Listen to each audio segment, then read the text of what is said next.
He didn't touch her, not really. But he grabbed her arm, pulled her close, and said something nobody in Harlem was supposed to say to Bumpy Johnson's daughter.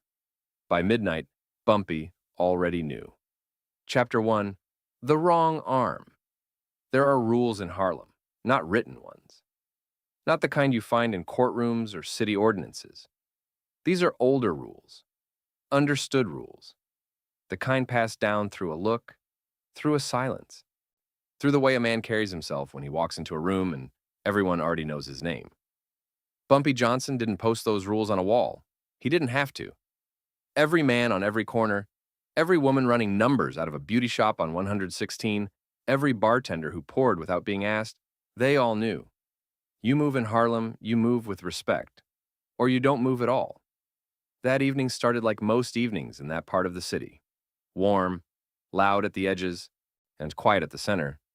The kind of night where music leaked out of cracked windows, and the smell of fried food mixed with the exhaust from cabs that never stopped moving. Harlem had its own rhythm, its own heartbeat. And for the people who lived there, it felt like the whole world ended somewhere around the Bronx border. Elise Johnson stepped out of the social club on Lenox Avenue just after 9. She wasn't looking for trouble. She never was. She was her father's daughter in the ways that mattered. Composed, careful, aware of her surroundings without being obvious about it. She had grown up in a world where awareness wasn't optional. It was survival. So she noticed things, the way most people in that circle notice things. What she didn't notice, not at first, was the man leaning against the far side of the building. He was young, maybe 23, 24, the kind of young that mistakes boldness for power. And he had a name on the street, not a large name, not a name that commanded anything serious, but enough of a name that he'd started to believe his own reputation. And that belief, that small, dangerous, unfounded belief, is what got him into trouble. He called out to her. She kept walking. He stepped forward. And then he did the thing. He reached out and grabbed her by the arm. Not violently, not in a way that would make a bystander call for help. Just firmly, possessively. The way a man grabs someone he thinks he has a right to hold. He pulled her close, said something low. Something meant only for her ears. Whatever it was, it doesn't matter now. What matters is that two people saw it happen. One was a teenager running an errand for a numbers runner 3 blocks over. The other was an older woman sitting on the stoop of a brownstone across the street, fanning herself with a folded church bulletin. Neither of them said a word out loud. Yeah, neither of them needed to. But both of them knew exactly whose daughter that was. Elise pulled her arm back. She didn't scream. She didn't make a scene. She straightened her jacket and walked away with her chin level and her pace unchanged. She had been raised not to give anyone the satisfaction of watching her unravel in the street. The young man laughed. He actually laughed. Turned back to his friends, said something, laughed again. Like it was nothing. Like the whole world hadn't just shifted beneath his feet without him feeling it. Word moves differently in Harlem than it does in other places. In other neighborhoods, a piece of news might take days to travel. It gets distorted, delayed, passed through the wrong people who don't understand its weight. In Harlem, in Bumpy Johnson's Harlem, certain information moved like it had its own legs. Like the streets themselves were listening and reporting back. By 10:15, hey, the right person had heard. By 10:40, that person had made a phone call. By 11, a man Bumpy trusted completely was standing at the entrance of a private room in a building most people walked past every day without knowing what happened inside. He knocked twice. He waited. He was let in. Bumpy was at a small table near the back. There was a chessboard in front of him. Half-finished game. He was known for that, the chess. Not as a symbol, not as a performance of intelligence. He simply loved the game. Loved the patience it required. Loved that every move had a consequence 3 steps ahead. The man who entered didn't sit down. He delivered the information standing up, speaking quietly, using few words. That was the culture. You didn't embellish things for Bumpy Johnson. You didn't soften them either. You said what happened, where it happened, and who was involved. Then you waited. Bumpy didn't respond immediately. He looked at the chessboard. He picked up a piece, the bishop, and turned it slowly in his fingers. Not dramatically, not with menace, just a man thinking, Just a man processing something the way a man like him processed things, which was inward, deep, and with absolute clarity. He set the piece back down. He picked up his cigarette from the edge of the table, took a slow pull, let the smoke out even slower. Then he looked up, not at the man standing, but at a point somewhere beyond the room, and he nodded once. So the man at the door understood. He left. The door closed. Bumpy sat alone with the chessboard and his cigarette, and the room was so quiet you could hear the street sounds filtering in from outside. Distant music, a car horn, someone's radio through a wall. And he sat in all of that ordinary noise, like a man who had already decided something, already settled it inside himself, and was now simply waiting for the world to catch up to what he already knew. That one nod. People in Harlem would have recognized it. Not because they'd seen it before, most hadn't, but because there was something about the way Bumpy Johnson operated that everyone understood instinctively. He didn't move out of anger. He didn't act out of emotion. When Bumpy Johnson moved, it was because a principle had been violated, and principles in his world were the only currency that never lost value. The young man with the laugh and the grabbing hands was still out there somewhere, still moving through the city, still breathing the same warm night air, still unaware that the most important conversation of his life had just happened in a room he'd never been allowed inside. He had grabbed the wrong arm. In a city full of wrong choices, he had made the one that couldn't be walked back. And Harlem, quiet, watching, already knowing, waited for morning. Chapter 2. The Quiet Kingdom. To understand what happened next, you have to understand what Harlem was, not what it looked like from the outside, not what the newspapers printed about it, not the version that got described in city hall meetings by men who had never once walked those blocks after dark. You have to understand what Harlem actually was, from the inside, from the ground, from the lived experience of the people who called it home. Because Harlem wasn't just a neighborhood, it was a world. In the 1950s, Harlem was the most densely populated black community in America, on hundreds of thousands of people packed into a stretch of upper Manhattan that the rest of New York largely ignored unless it needed something from it.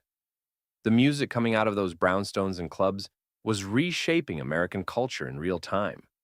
The literature, the art, the theology, all of it was alive and moving and extraordinary. And underneath all of that brilliance, underneath the jazz and the church choirs and the barbershop debates and the women in their Sunday best, underneath all of it, there was poverty. Real poverty. The grinding, generational kind that didn't make the front page. The kind that meant a family could go 3 days without heat in January and have nowhere to report it. The kind that meant a man could work 40 hours a week and still not feed his children properly. The city wasn't coming to fix it. The government wasn't coming to fix it. The police, when they showed up at all, showed up with one hand and took with the other. So Harlem built its own systems. And Ellsworth Raymond Johnson, Bumpy, was one of the architects. He had been in Harlem since he was a teenager, sent north from Charleston, South Carolina, to live with an older sister after his family decided the South held nothing for him but danger. He arrived in New York already knowing something most men spend their whole lives learning, that the world was not arranged in your favor, and that waiting for it to become fair was the same as waiting for nothing. He moved through Harlem's underworld the way few men could, not because he was the most violent. There were more violent men. Not because he was the most ruthless. There were more ruthless men too. Bumpy moved the way he did because he understood people. And he understood what they needed, what they feared, what they respected. He understood that power without relationship was just force, and force alone never lasted. Force made enemies. Relationship made loyalty. And loyalty, real loyalty, the kind built over years and cemented through action, was the only foundation worth standing on. By the time the 1950s arrived, Bumpy Johnson was not simply a criminal figure in Harlem. He was its most complicated institution. He ran numbers. No, that's the simple version. The numbers game was the informal lottery of black urban America. A penny bet, a daily draw, a small chance at something better woven into the daily ritual of millions of working people. You placed your number in the morning before work. You checked your result in the evening. It was modest. It was communal. And it moved enormous amounts of money through neighborhoods that banks had largely refused to serve.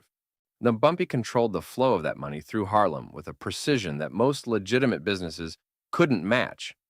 But the money was almost secondary.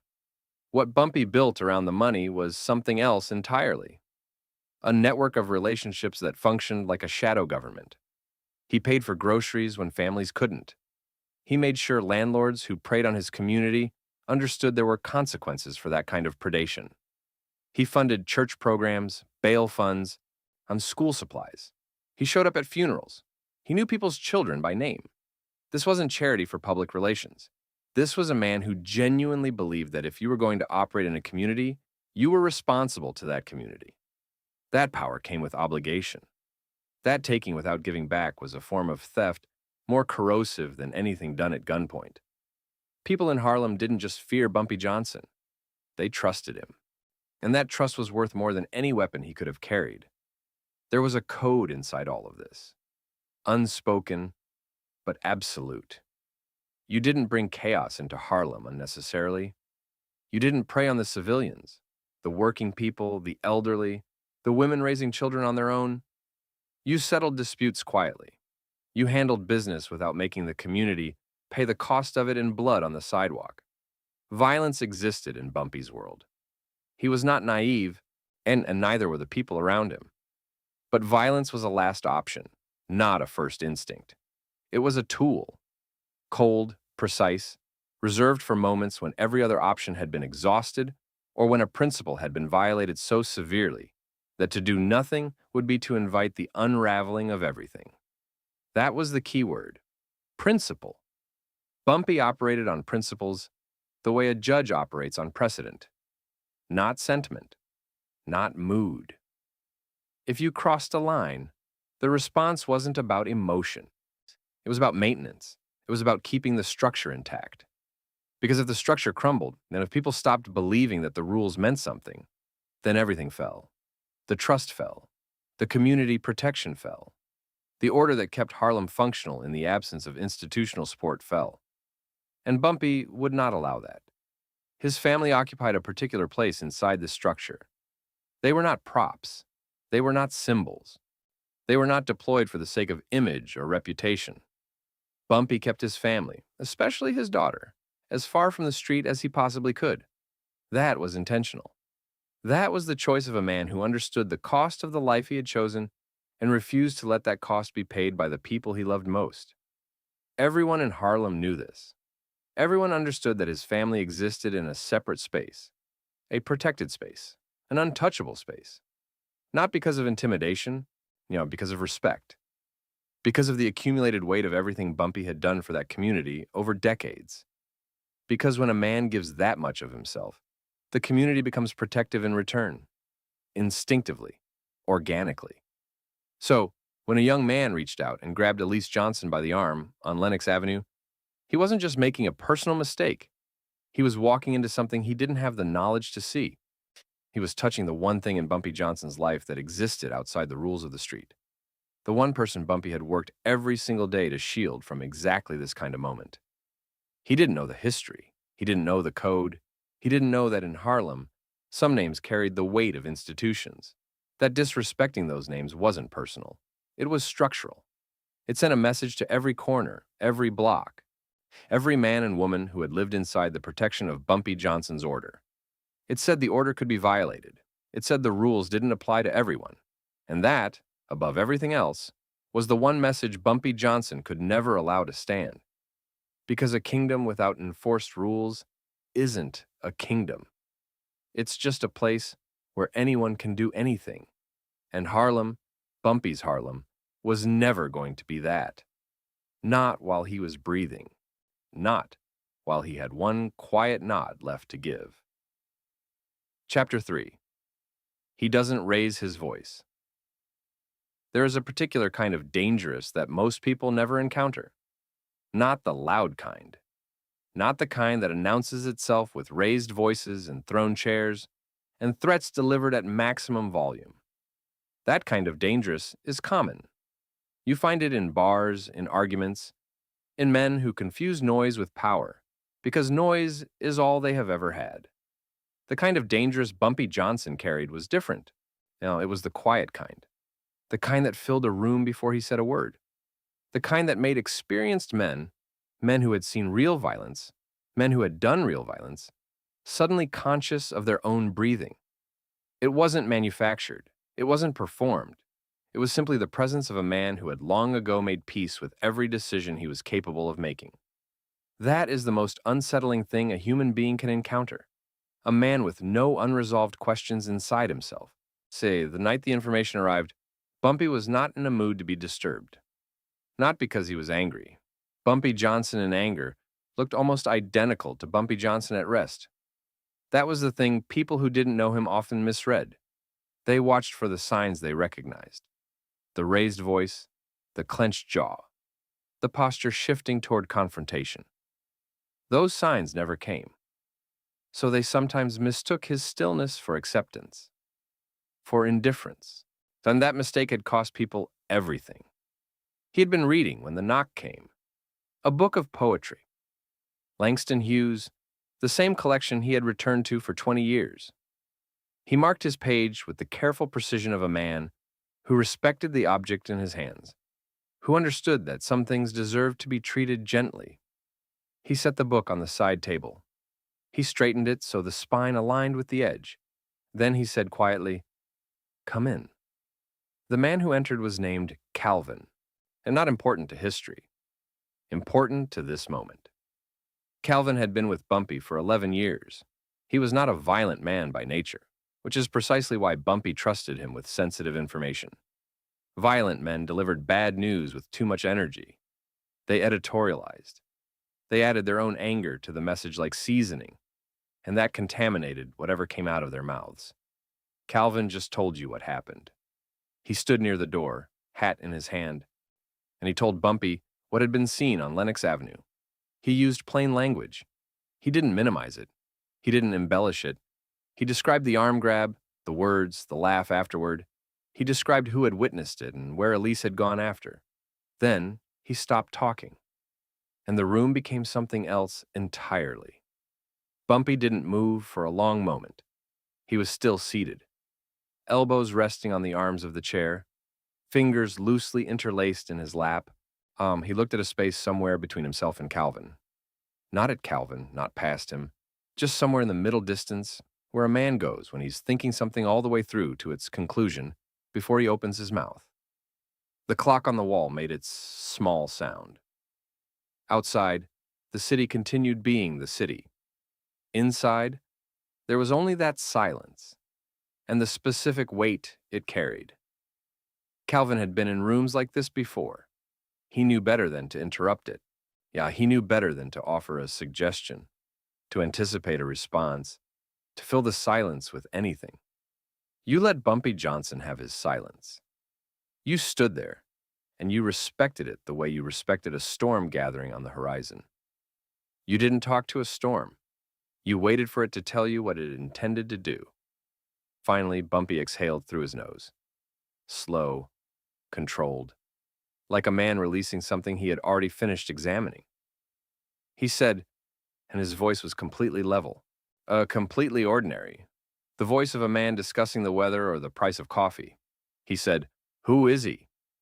Not a question, a direction. Calvin told him the name, told him the block the young man ran with, told him what little there was to know. Low level, peripheral, no serious backing, no one who would go to the mat for him if things became complicated. Bumpy nodded once. All right, that was it. 2 words. Calvin waited another moment to see if there was more. There wasn't. So he nodded back, put his hat on with both hands, and left the room the way he came in. Quietly, efficiently, like a man who understood the difference between a conversation that was still happening and one that had already ended. The door closed. Bumpy sat alone. He did not pace. He did not make a string of phone calls. He did not summon people into the room for a council, for a discussion, for a debate about what should or shouldn't be done. There was no debate. That was the thing people outside his world never fully grasped. They imagined these moments as dramatic, a gathering of men around a table, voices arguing for mercy or retribution, the leader eventually rendering a verdict like something out of a courtroom drama. It wasn't like that. For Bumpy, the decision wasn't really a decision at all. It was more like a recognition that something had happened which violated a fundamental principle, not just of his personal life, but of the entire order he had spent decades constructing. A principle that said, the people I protect are protected, that the community I serve is served absolutely, that my word means something because my actions have always confirmed it. To do nothing would not be mercy. To do nothing would be a withdrawal of the principle itself. And if the principle withdrew, if the community watched Bumpy Johnson absorb a public disrespect against his own daughter and answer it with silence, then the principle was gone, not weakened, gone. Because a rule that isn't enforced isn't a rule. It's a suggestion. And Bumpy Johnson had never once operated on suggestions. He picked up the book of poetry from the side table, opened it back to the marked page, Langston Hughes, writing about rivers, about souls grown deep, and about things that persist across time. Not because they are loud, but because they are real. Because they are rooted in something that noise and disorder and small men with borrowed boldness can never reach. Bumpy read for another 20 minutes. Then he went to bed. Not because he had dismissed what happened. Not because he had decided on leniency or was still weighing his options. He went to bed because the matter was resolved. Internally, completely, finally resolved. The instruction had been given in 2 syllables and a nod. The mechanism had been set in motion by people who knew exactly what was expected of them. There was nothing left for Bumpy to do tonight. So he slept. That was the part that stayed with people the longest. Not what happened, but how Bumpy Johnson received the news of it. No explosion, no theater, no performance of outrage designed to reassure everyone around him that he was, in fact, serious. He didn't need to perform seriousness. No, he simply was serious.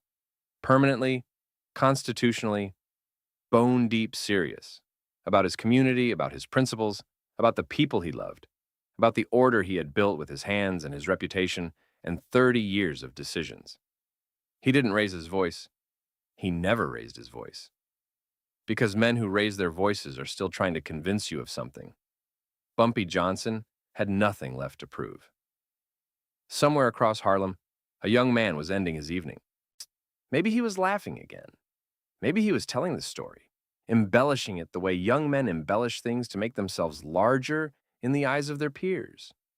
Maybe he was sleeping by now, unbothered, already having forgotten the face of the woman whose arm he grabbed, already moving on to the next thing, the next moment, the next small act of careless boldness. He had no idea that 2 words had already been spoken on his behalf. Not on his behalf. About him. All right. In Harlem, and in the world Bumpy Johnson governed, those 2 words, spoken in that voice, in that stillness after that particular silence, were not a beginning. They were an ending. The young man just didn't know it yet. Chapter 4. The last night he had. He had a name. We won't use it here. Not because it doesn't matter.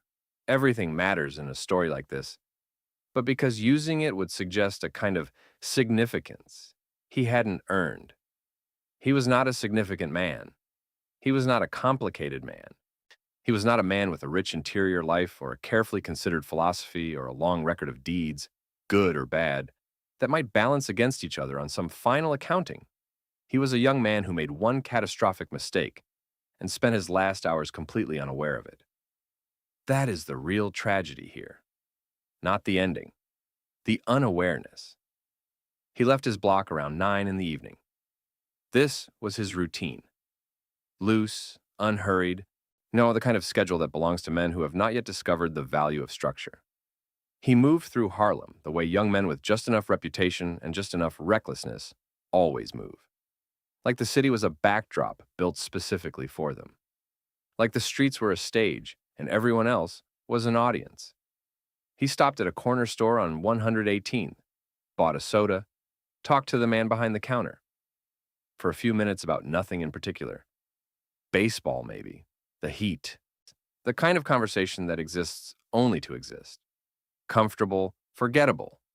The texture of an ordinary evening. He didn't know it was the last ordinary conversation he would ever have.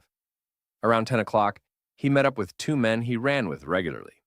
They stood outside a building on 8th Avenue, doing what young men in that world did on warm evenings, watching the block, talking loudly, occupying space with the particular energy of people who have nowhere urgent to be.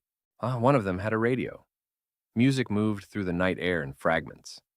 Someone on the floor above them was cooking something that smelled like his grandmother's kitchen, and for just a moment, one unguarded, human moment, he lifted his head and breathed it in. He mentioned the evening, mentioned the girl on Lennox. The way he said it was the way young men say things when they want to be admired. Casual on the surface, performative underneath. He made it sound like a conquest, and like boldness rewarded.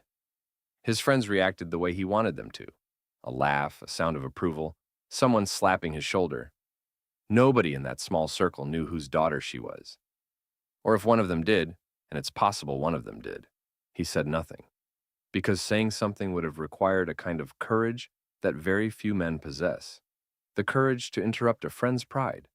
The courage to deliver news that would shatter the comfortable mood of the evening.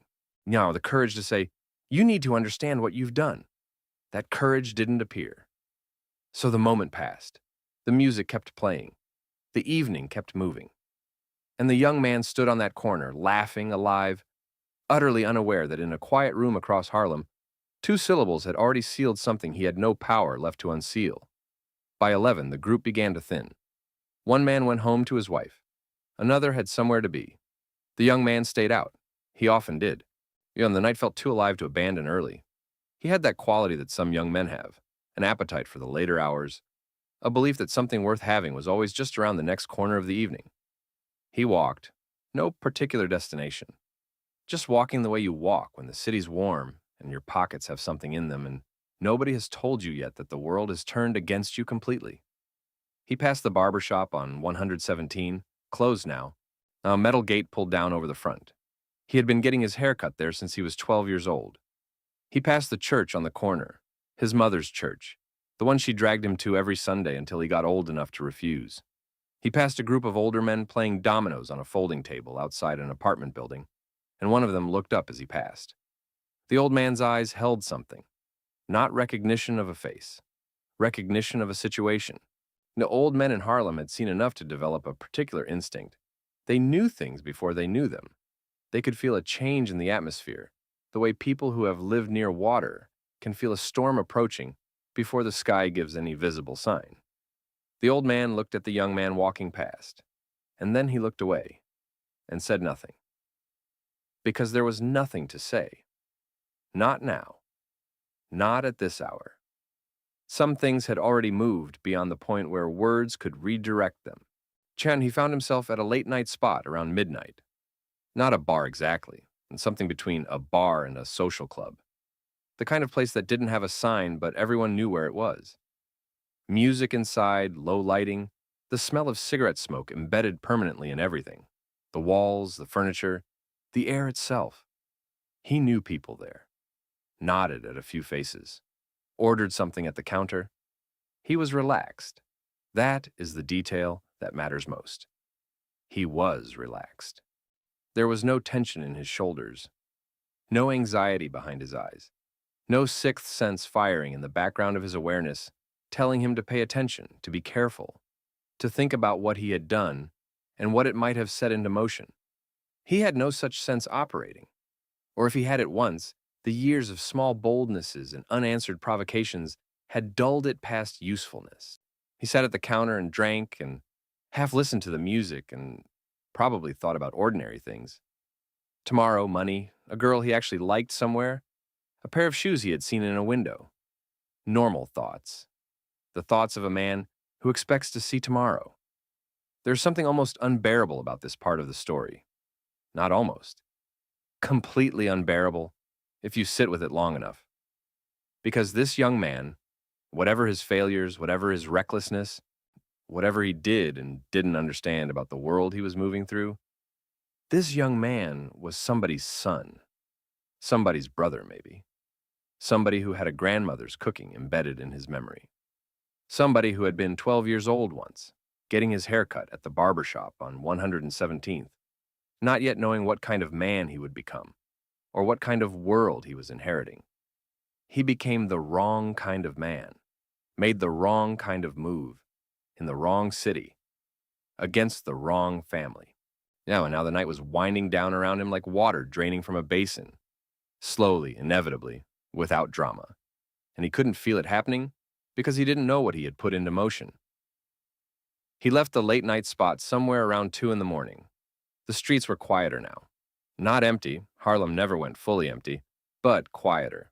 The late-night crowd thinned to individuals. A woman walking home with purpose. A cab moving slowly looking for a fare. A dog loose on a corner, paying attention to things humans couldn't sense. He walked in the direction of home. He had walked this route 1,000 times. He knew every crack in the pavement, every building, every gate, every lamppost that flickered, and the one on the corner that had been broken for 3 months and nobody had come to fix it yet. He knew this stretch of Harlem the way you only know a place when you've lived inside it your whole life. He turned a corner, and somewhere in that familiar dark, in that place he knew better than almost anywhere on earth, the night stopped being ordinary. We don't need to linger here. This is not a story about violence. It never was.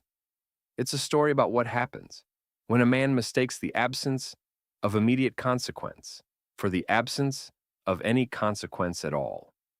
It's a story about a world that runs on principles rather than emotions, and what it costs, absolutely and finally, to violate those principles without understanding their depth. The details of what happened belong to the dark and the pavement and the particular silence of Harlem at 2 in the morning. What belongs to us, to the story, is simply this. He did not see morning, and somewhere across the city, in a quiet room, a man slept soundly. Not because he was a monster, because he was a father, and the father had done what fathers, in his world, operating under his code, so with his history and his principles, and his absolute unshakable commitment to order. The father had done what was necessary. Nothing more, nothing less. Chapter 5. What Harlem understood. Morning came the way it always came, slow at first. A pale gray light pressing through curtains and around the edges of window shades. The sound of the city reassembling itself after the night. Garbage trucks on the avenues. The first pigeons moving on rooftop ledges. So, a baby crying somewhere in a building on 116. A radiator knocking in someone's kitchen wall. Harlem woke up. It always woke up. No matter what the night had held, the morning arrived with the same indifferent consistency. The city did not pause for private tragedies. It did not lower its volume out of respect for what had happened in the dark hours. It simply continued, relentless, alive, moving forward the way cities always move forward, carrying everything that happened inside them without ever fully showing it on the surface. But the people knew how to read beneath the surface. It started the way these things always started in Harlem. Not with an announcement, not with a news report or a public statement or anything that could be quoted or documented or traced back to a source. It started with an absence, a gap in the usual pattern of the morning, a face that wasn't where it was supposed to be, a man who didn't appear on his corner at the usual hour, didn't pick up his usual coffee, didn't make his usual rounds. The woman who ran the breakfast counter on 117th noticed first. She didn't say anything. She just noted it. Filed it quietly in the part of her mind where she kept observations that weren't ready to become conversations yet. She had lived in Harlem long enough to know the difference between a man who was simply late and a man who was simply gone. By 8 in the morning, 2 more people had noticed the same absence. By 9, the information was moving. It moved without drama. That was the thing that outsiders never understood about how Harlem processed these moments. There was no spectacle, no gathering crowd around a chalk outline, No performance of shock. No neighbor interviewed on a stoop claiming they never could have imagined such a thing. The community had developed, over decades of operating beneath inadequate institutional protection, a different relationship with consequence. People understood that certain actions carried certain outcomes. They understood it the way they understood weather. You didn't stand in an open field during a lightning storm and then express disbelief when lightning struck. You understood the conditions. You understood the risks. You understood that the world operated according to principles, some written, no, some not, and that those principles applied equally and consistently to everyone inside them. The young man had violated a principle. The principle had responded. And Harlem, without a meeting, without a consensus vote, without any formal acknowledgement of what had happened or what it meant, Harlem understood. The conversations that did happen were short. A man standing outside the barber shop on 117, talking to another man, both of them looking at a specific patch of pavement, the way people look at something they're deliberately not looking at directly. 3 words exchanged, a slow nod. Then both men went about their morning. 2 women in the laundromat on Lenox, talking in the low, careful register that women in communities like this have perfected over generations. The register that conveys enormous amounts of information, while revealing almost nothing to anyone who might be listening without the proper context. An older man at the domino table, the same old man who had watched the young man walk past the night before, sitting with his coffee now, saying nothing at all, just sitting, just knowing. Now the knowledge visible only in the particular stillness of a man who has witnessed enough of the world's machinery to recognize the sound it makes when it completes a cycle. Nobody cried publicly. Nobody raged. Nobody marched down to the precinct to report what they knew or suspected or had pieced together from the fragments of the morning.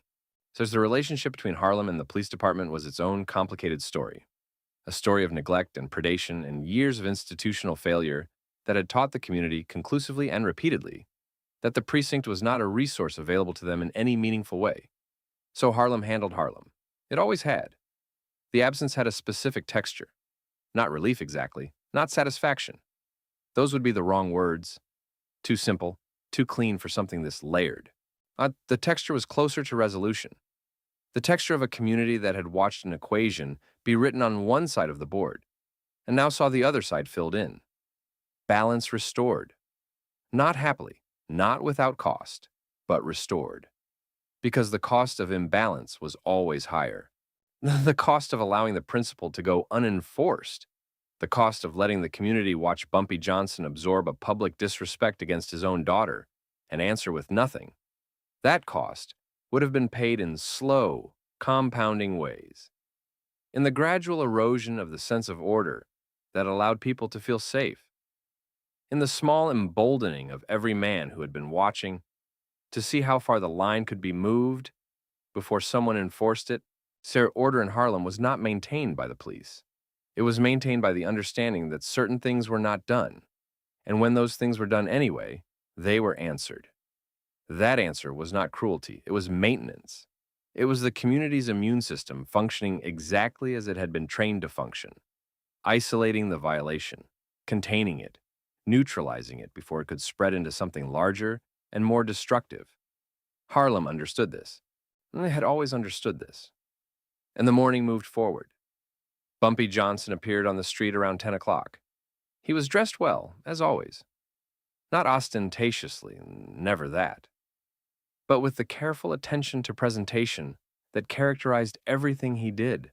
A pressed shirt, good shoes, his hat worn at the precise angle that was neither casual nor formal, but something entirely his own. He walked. He did what he always did on a Thursday morning. Stopped at the numbers spot. Checked in with 2 men he trusted. Bought a newspaper. Spoke to the woman who sold flowers from a cart on the corner of 112th. Spoke to her about her daughter who was finishing school upstate. Asked if she had heard from her recently. Listened to the answer with genuine attention. He was not performing normalcy. This was his normalcy. This was the man he was every day. present in his community, connected to its people, interested in their lives in a way that had nothing to do with strategy and everything to do with who he actually was, beneath the reputation and the history and the weight of what his name carried. Nobody approached him about the previous night. Nobody referenced it.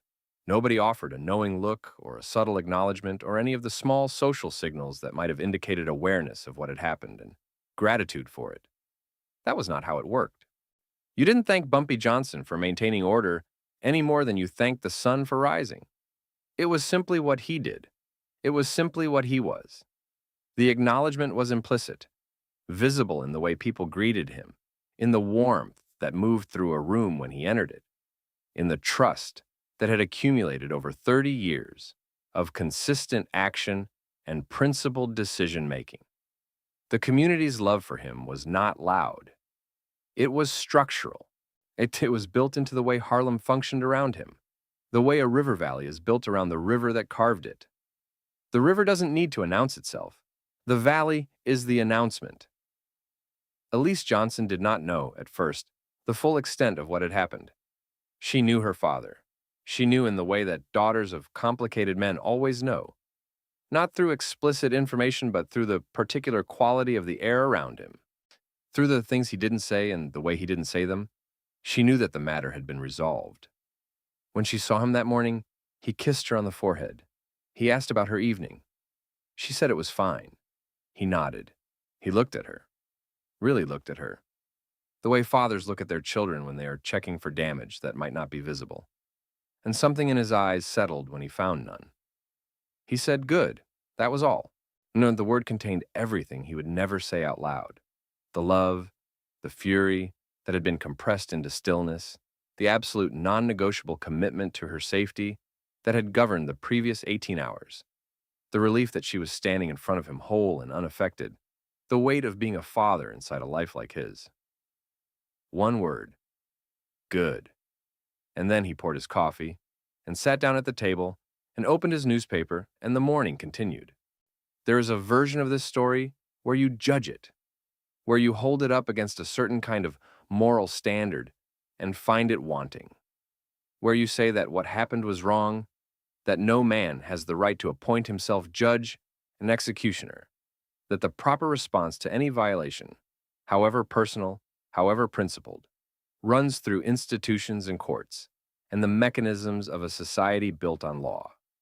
That version is not dishonest, but it is incomplete, because it imagines a Harlem that had access to those institutions, a Harlem where the courts were available to its people, where the police were a resource rather than an adversary, where the machinery of justice ground finely and fairly and without bias for everyone who fed paper into it.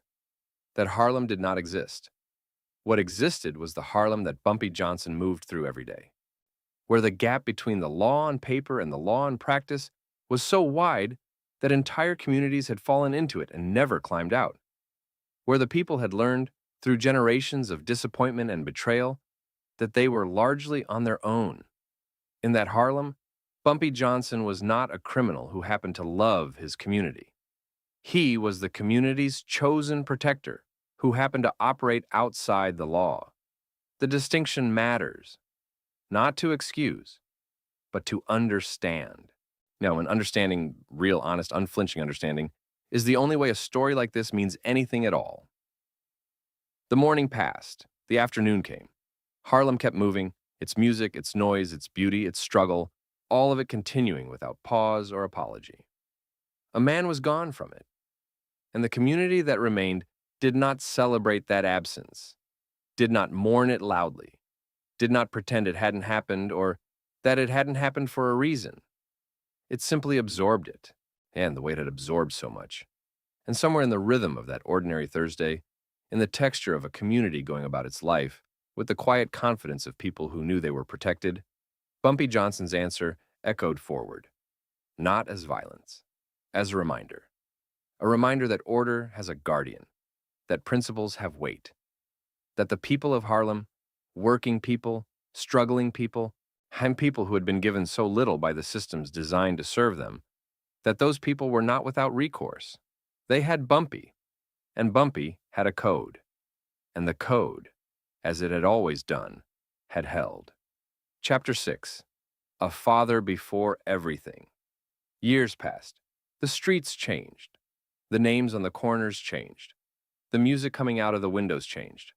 Harlem kept reinventing itself the way it always had, absorbing pressure, bending without breaking, finding new language for old pain. And Bumpy Johnson aged inside all of it.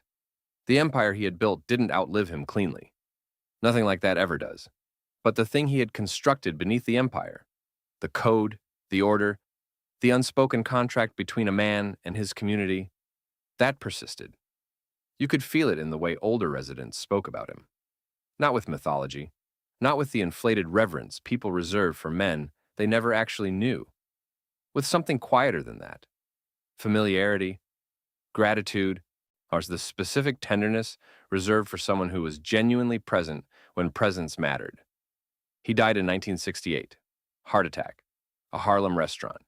Mid-conversation, mid-evening, mid-life, in the sense that the city he loved still needed him, and he was still showing up for it.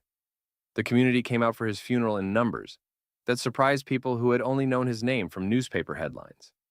Because those people knew only the criminal, and they didn't know the man who paid the heating bills, who knew the flower lady's daughter by name, who kissed his daughter on the forehead and said good and meant everything a father could possibly mean in a single syllable. That man, the full man, was who Harlem buried. There are men whose reputations rest entirely on what they were willing to do. Bumpy Johnson's reputation rested on what he was willing to refuse. Refuse to let chaos govern. Refuse to let the community go unprotected.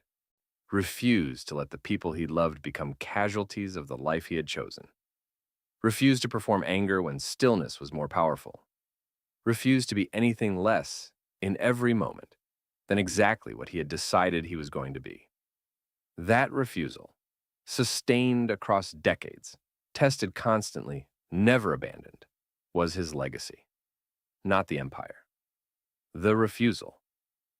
And if you want to understand Bumpy Johnson completely, not the legend, not the cautionary tale, not the name dropped in documentaries, you go back to that Thursday morning, a man in a pressed shirt, good shoes, hat at the right angle, kissing his daughter on the forehead, pouring his coffee, opening his newspaper.